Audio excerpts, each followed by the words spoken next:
Hvis du er en af dem, der går op i madlavning, så kender du med garanti til sous vide. Sous vide, det er so last year. Hvis du har det rigtige kogegrej, stove, der kan du lave de samme teknikker som sous vide, men uden vakuum, uden plastik og uden vandbad og alt muligt andet. Bare læg bøfferne på panden og giv dem en lav temperatur i lang tid. Det er alt, der skal til. Start med at salte bøfferne, så salten har tid til at trænge ind i kødet og give dem noget smag.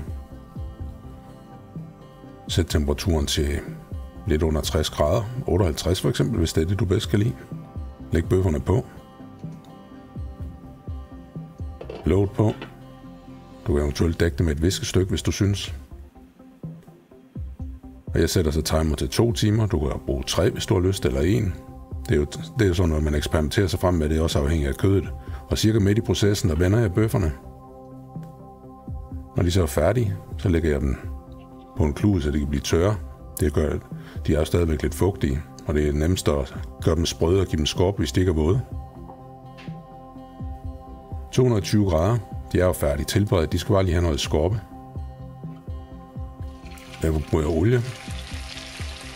Det ryger ikke ved 220 grader, og man kan se, der er det her stykke kød i midten på en ribeye, det skal lige holdes lidt nede.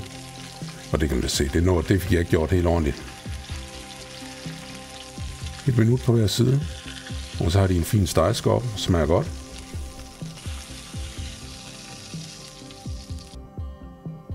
Det ser jo godt ud.